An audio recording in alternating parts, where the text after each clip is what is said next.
Hello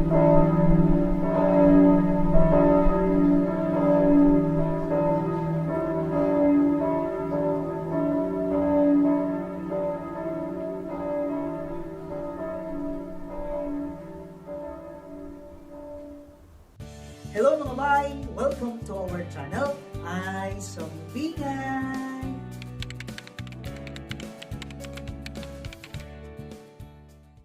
Hello mga bay! Hello mga kaisambingay! Welcome to our reflection for the second Sunday of Advent. And I remember in a town or in a province or even in cities, we used to hear the church bell tolling before the Mass. And kahinumdum ko sa parokya, nga kaduha gayud na magtingon ang maong lingganay sa simbahan. 30 minutes prior to the Mass o 15 minutes kung sa dayong magsugod ang misa. And that sound of the bell forewarns everyone that the Holy Mass is about to start, telling us to refrain from what we engage into and to stop and get ready to attend to the banquet at the Holy Mass. So mga bay ug mga kaisabingay, one element of the Advent season is the penitential aspect. Besides being a season of joyful expectation, is also a season of repentance. And this is symbolized by the color of the liturgical vestments. So, unsang kulura mga bay, it is very obvious. Color, violet. Mao ka na ginasuot sa atong mga kaparian sa matag misa. And mga bay, the figure of the season is Saint John the Baptist, who is being portrayed in this Sunday's Gospel as one crying out in the wilderness. Kung sa gingon niya, prepare the way of the Lord and make straight His path. Mark 1:3. Mga bay, if we try to look intently at who John is in the Gospel, we can draw 4 characteristics of him.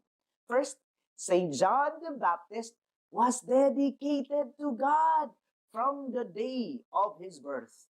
He looked strange, clothed in camel's hair with a leather belt in his waist. He fed on locusts and wild honey. That is in Mark 1:6. Second, St. John the Baptist know his function and his mission to prepare the way of the Lord. Mga bay, third characteristics of St. John the Baptist, he knows who he is and know who he is serving. He said, I am not the Messiah, that I am not even worthy to untie his sandals, for he is greater than I. He must increase and I must decrease. And mga bay, the fourth characteristic of Saint John the Baptist is he is the spokesman of God, the prophet's voice, tremendum et fascinosum, awesome and fascinating. His voice attracts and repels.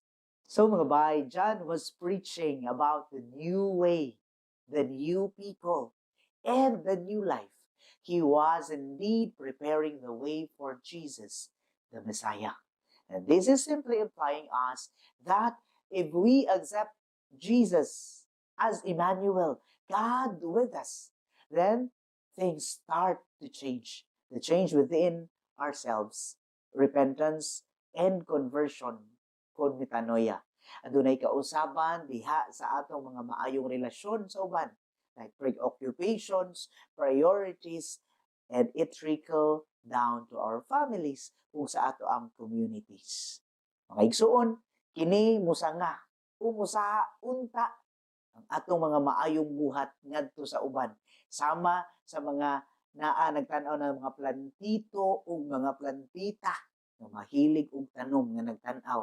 Ang imong gitanom musa nga unta og mga maayo ngadto sa imuhang mga kasilinganan, no, to our neighborhoods. And nindot unta ang mga kolor o ang mga klase-klase nga mga tanom ug kini makapahatag og kalipay sa mga tao nga nagsubo. So mga bay, Advent is like planting flowers today and waiting in hope for them to grow and bloom. Advent is not just about waiting for a future final coming of Jesus, which we know it is called parousia. Advent is about accepting Jesus in our midst now, that we allow change to happen. Accept Jesus in our hearts before we invite others to come to Him.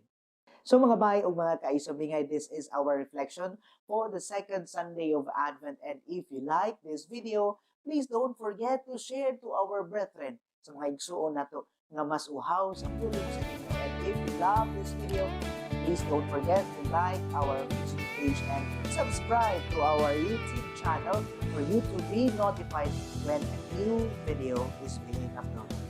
Thank you very much mga bay.